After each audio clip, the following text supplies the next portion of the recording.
Looking for a fun and informative podcast all about training working dogs?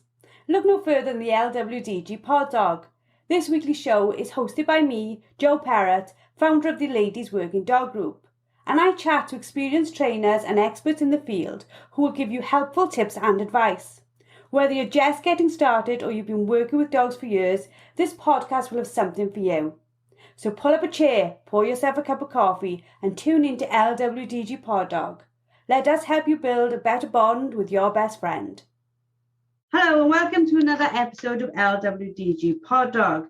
Today joining me is the amazing LWDG group expert Samantha Thorneycroft Taylor, and we're going to be talking all about whether should gun dogs have free time. How are you today, Sam? I'm good, thanks, Joe. Thank you for having me on here. So this is a question that we see across many Facebook groups when it comes to gun dogs. And the debate on whether they should have free time or not is quite a heavily fought one. What are your thoughts on whether should gun dogs have free time?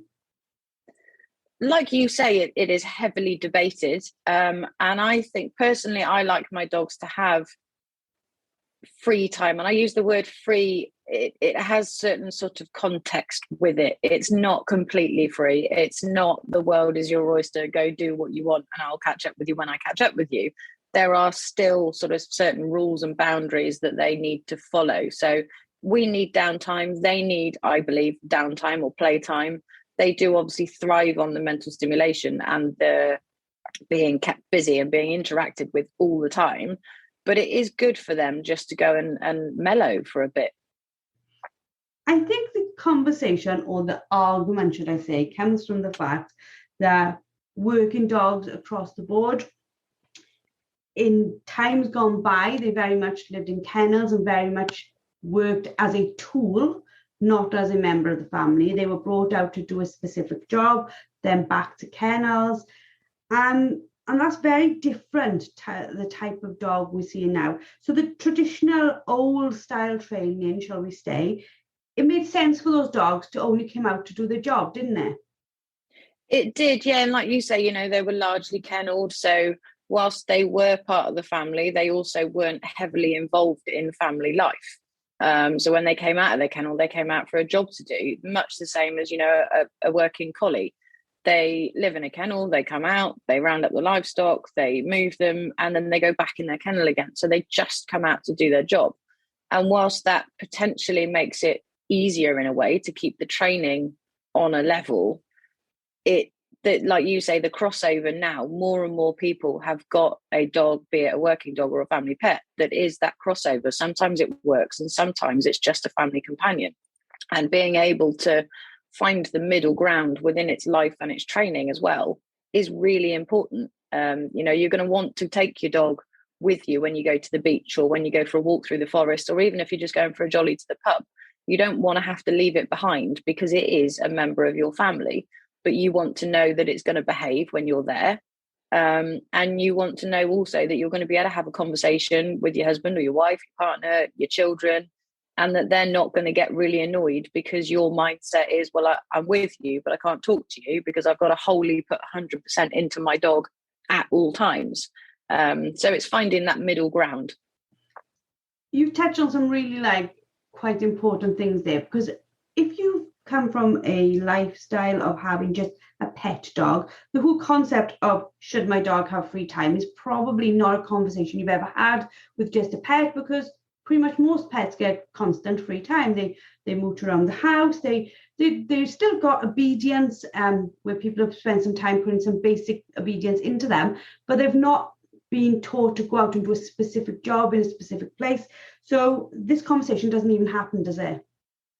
It doesn't, no. And like you've said, they get a dog, and a lot of normal people's, the general consensus is that if you get a dog as a family pet, you take it for a walk. When you enter the park, you take it off the lead. It runs around like a mad thing. It plays with every other dog in sight. It might nick someone's tennis ball and have a bit of a game with that. And then when you're ready, you pick up the lead, you call it in, and you go home.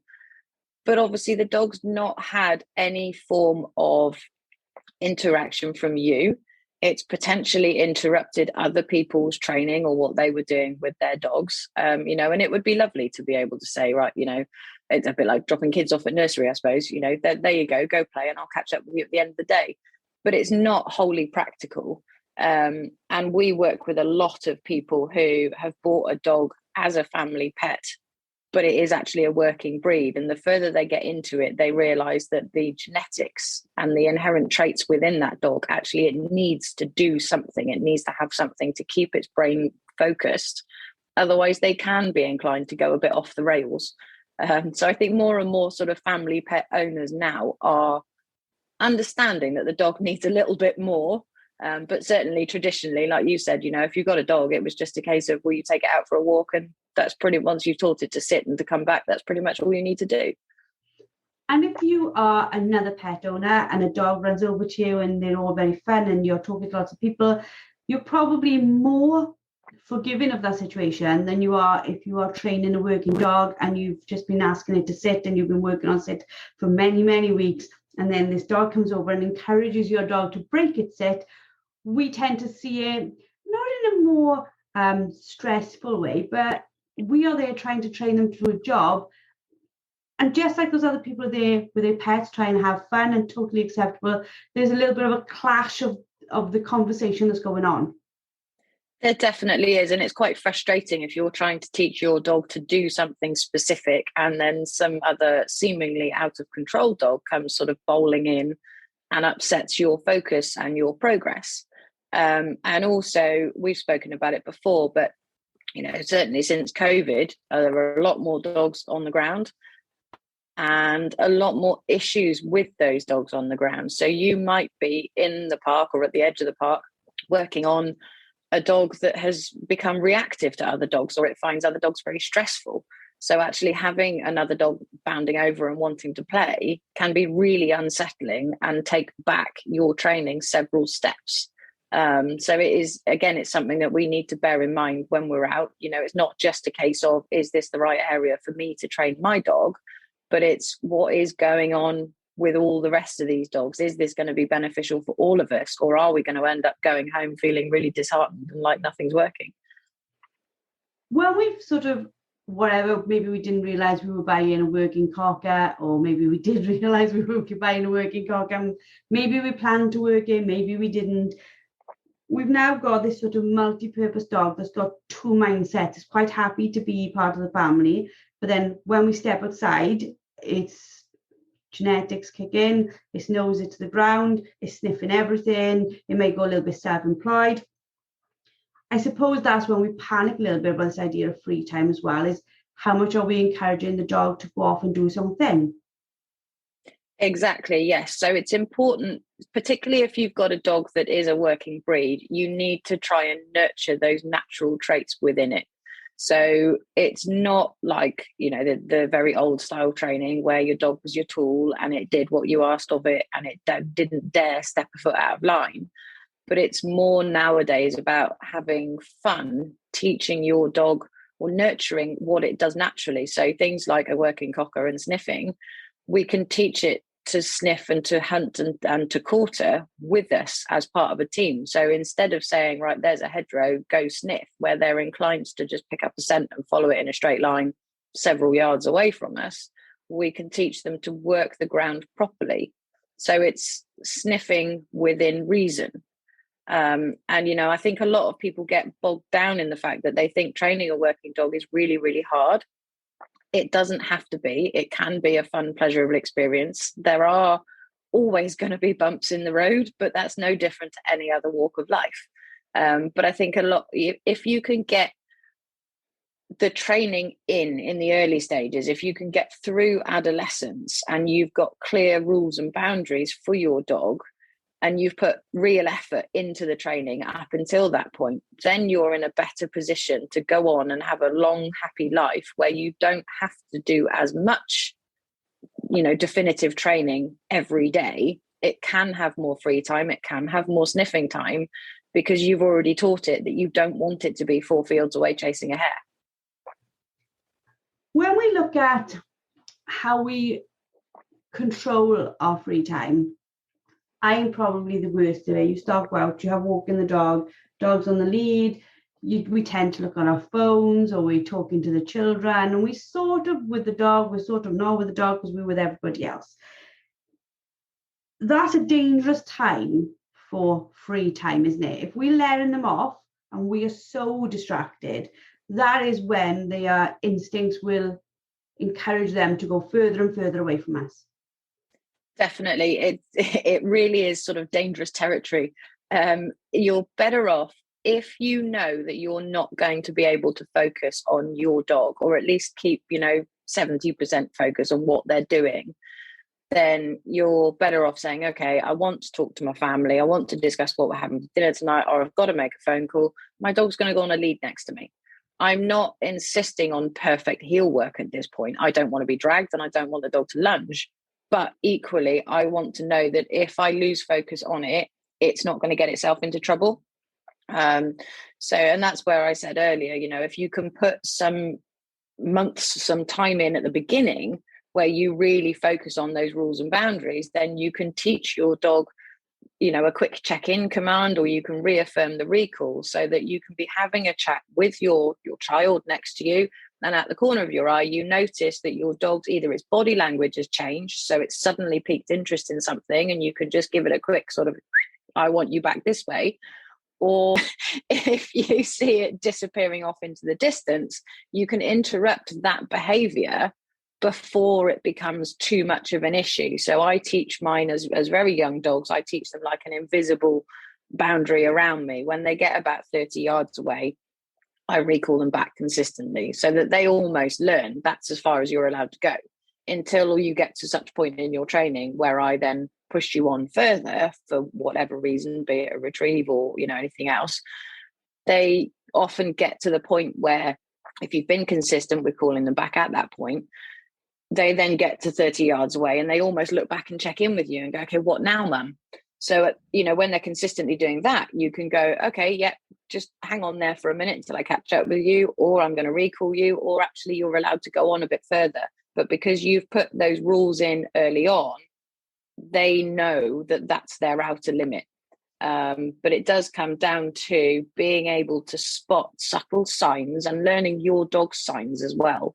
So that, if you are semi-busy, or semi not focused on them, you can just spot the odd little thing that in your mind, the instant reaction is, I've got to get your focus back. Once you've got the focus back, you can carry on having your conversation, your dog's closer, it's under control again, and then you can continue your walk. But body language is a massive thing. So what we're sort of talking about here is, yes, giving your dog free time, but manage free time. And I suppose it would be very similar if we think about it. It doesn't need to be a and or, like no free time, total free time. There can be this managed free time in the middle where the dog can enjoy itself, but we can ensure it doesn't get into trouble. So we've got that conversation to have in our own minds within the gundog working community. But then there's also this conversation to be had of when we are out in a park and we have those lovely, well-meaning people who say to us, oh, let your dog run round, let it go riot. You're being cruel to your dog, not letting it run round and go riot. We have to be strong on that conversation as well. Most definitely, yes. If you don't want your dog to bowl around with every other dog it meets, then you have to be firm in your own thought process. If someone comes over to you and says, you're being cruel because they just want to play, you've got to be able to stand firm and say, actually, my dog plays when I've told it it's allowed to play. But up until that point, I want it to learn manners, and I want it to learn, polite meet and greets and hellos. And I want it to learn that not every dog is a plaything, because that in itself can lead to things like lunging on a lead. If your dog has learned that it plays with every other dog it sees, as you then walk into that park with your dog on a lead next to you and it sees another dog in the distance, it's going to be desperate to go and play with it. So we want to teach our dog. There are times where I say, go on, go and have a quick play, run off some steam and have some fun. But as a result of your dog being polite first. Yeah. The other conversation that I see a lot around free time is, it's a very interesting conversation, is, do I give free time and then train, or do I train and then give free time? Now, for me, with my dad, we always had a sort of plan. I never questioned it at the time because obviously I didn't have the information I have from a community. It was just me and dad. And it used to be literally open every kennel door. They would all charge out, and I mean charge out like a pack, hurtle across the yard, out into a field. They would empty themselves in a corner, go to toilet, run around mad, back to the kennels. They would all go straight back into their own kennels. They knew which kennel they were meant to be in. And then we'd shut the doors. He would pick up the lead, and they literally changed. And it was literally like, oh, now we train. So never barging out of doors. He would open a door, they'd all sit. It was like that lead meant something to them, which meant we're changing our style now. Is that what we're looking for? Is where we say to a dog, this, in this boundary, this happens, but in this boundary, this happens. Again, there's a crossover. So many people are in the same mindset as you've just described. It's either pure free time or it's 100% focus time. And one of the biggest problems I hear from people that come to me for lessons is, I haven't got time to train and walk my dog. And I've got two answers to it. One is that you can do both. You can have a training walk.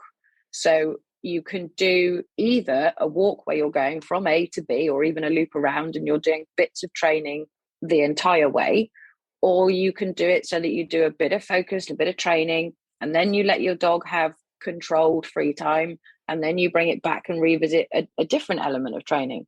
But it's always worth bearing in mind, and there was a study done fairly recently, and it proved that 20 minutes of mental stimulation is equal to an hour of just pure physical exercise in terms of tiring out the dog. So for people that say to me, I haven't got time to do both, I cannot dedicate enough time to physically exercise my dog on a walk and mentally exercise my dog on a training session, I'll say to them, well, actually, it takes far less time to just do the training. So if you're struggling with time, then I would advise doing training instead of a lovely long jaunt through the countryside.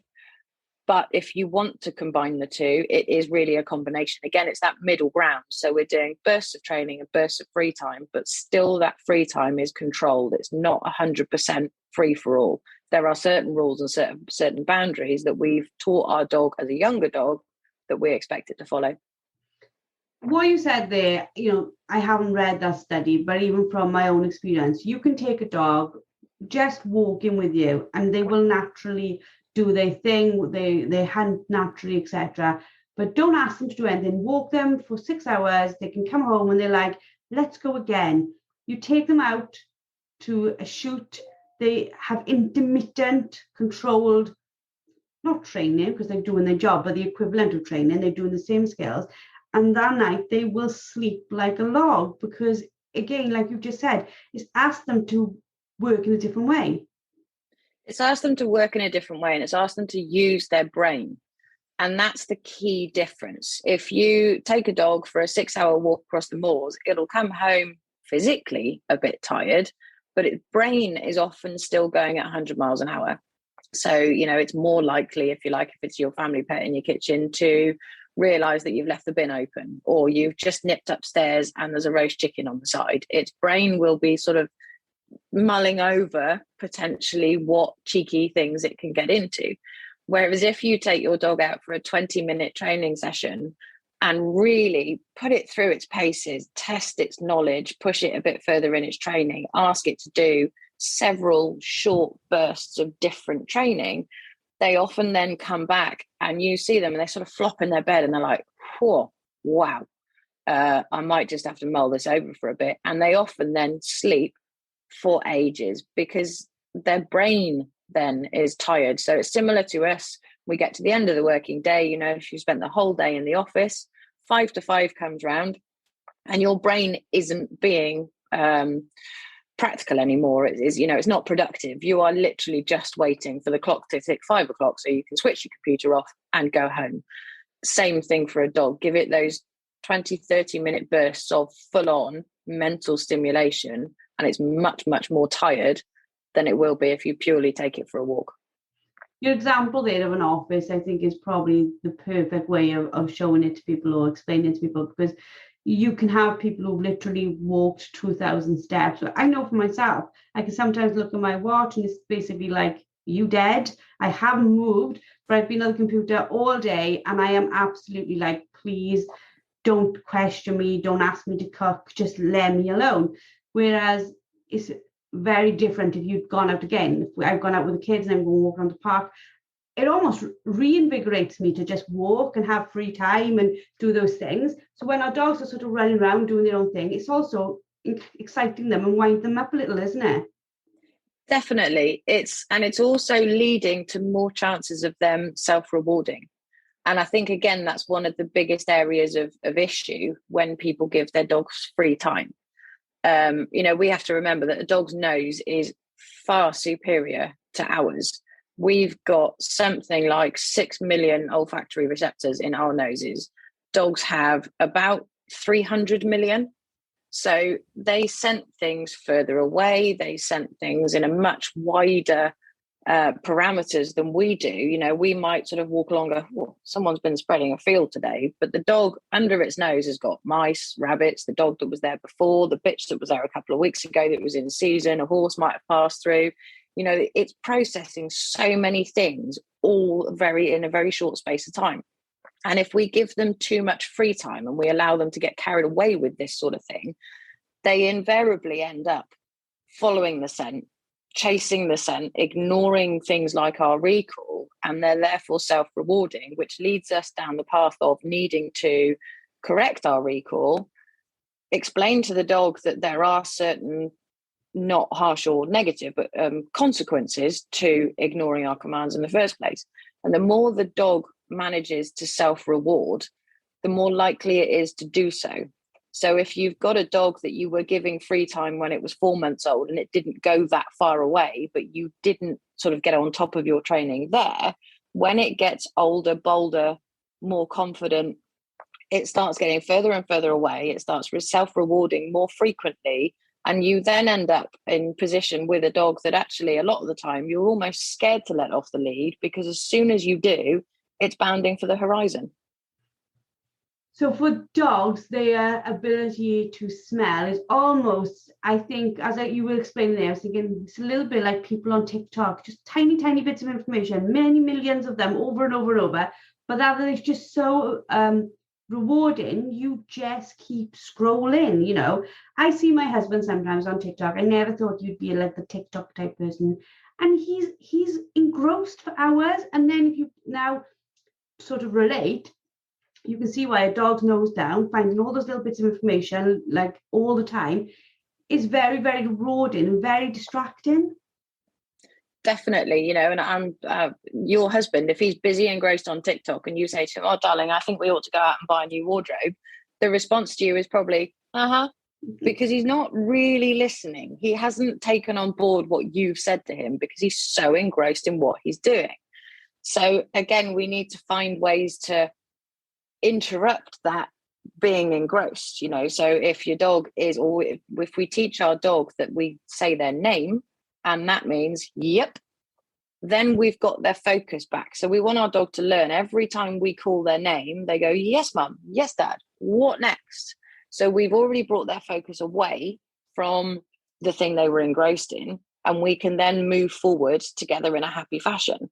So, if your husband's engrossed in TikTok, if you say to him, excuse me, Mr. P, and he goes, yes, Joe, you can then go, right, I think we need to go and buy a wardrobe. And you'll probably find that you'll enter into a conversation as to why you need another flipping wardrobe. And you've got enough in the house already, but you've brought his focus back. He's no longer self-rewarding himself with TikTok.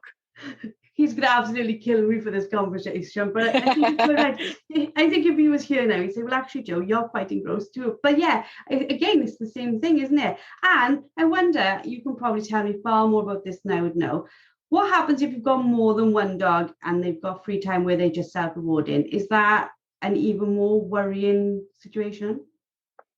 It can be. So you can have two dogs that will lead each other astray. And particularly if you've gone down the route of getting litter siblings, then, you know, they can almost communicate without any outward signs of communication because genetically they're on the same wavelength.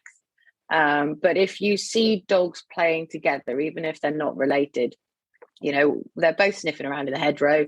Neither of them are particularly over the top about what they're doing. And then one of them suddenly goes, oh, what's that? Because its body language has changed, because it's suddenly piqued interest in something else, the other dog then goes, oh, what's he seen? So then you end up with two dogs focused on something that potentially might draw them away. And if one goes further away, but they've got backup of their, you know, their brother or sister, for want of a better description, then they're more confident to keep going. So I was asked the other day by a client, is it the right time to get another dog? And my response to them was, you only really want to consider getting your second dog when you're happy with the training and the place that your first dog is at. A lot of people believe that if they're struggling with training one dog and they're struggling potentially with keeping its interest on them and their focus with them, then a new puppy will bring it back.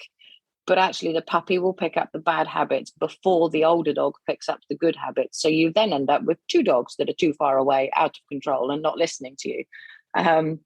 I mean, many years ago, I had an older dog who she'd easily reached retirement.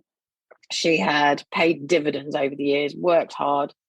And I used to take her out with the rest of my dogs, and I could be out with a group of sort of 10 to 15 dogs. And if she found something that was interesting, and I said to her, leave that, I quickly realized that every other dog I had with me picked up on, leave what? And so where I had one dog interested in something that I wanted to bring away from it, I then had 10 to 15 dogs going, oh, well, we're going to go and investigate this now. So actually I was better off almost ignoring the fact that she'd found something or quietly going over to her and drawing her away from it than I was alerting the other dogs to the fact there was something I didn't want any of them near. They're so clever, aren't they? You know, the fact that they picked up what was a leave command and turned it into a, that means there's something interesting command. It shows their level of intelligence. There's some fantastic masterclasses in the Society Squad on keeping the connection, walking with dogs, doing lots of recall. Everything is in there. So if you want any more information on the topic we've been covered, you can look in there. Sam's got loads of masterclasses in there as well. But if they want to contact you directly, Sam, how should people contact you?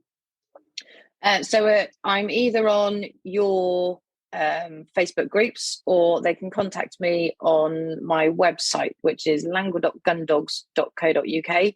It's got all my contact details on there. I'm on Facebook. Give me a call, send me a message. You might need to try a couple of times because I don't often pick up my phone when I'm out with the dogs, but I will eventually get back to you. But if you've got any questions, I would certainly love to hear from you. Well, thank you for an excellent podcast as always. And thank you to those listeners who are sharing images of them listening as they go to work or walking the dog. We do love to see you listening into LWDG Pod Dog. We hope you've enjoyed this episode, and we look forward to seeing you all next week. Thank you for listening to LWDG Pod Dog with me, Jo Parrott. Now, we all know training a dog takes time, energy and patience, but our lives can be really, really busy. Don't worry, the LWDG has got you covered. Join us for our free planning workshop where we'll show you how to use short 10-minute training sessions each day to fast forward your dog's education. Our experts have years of experience in training dogs and will help you get started on the right foot. Register now and start making progress with your furry friend today. Go to our Facebook page, the Ladies Working Dog Group, and click on the pinned post, or visit www.thelwdg.com.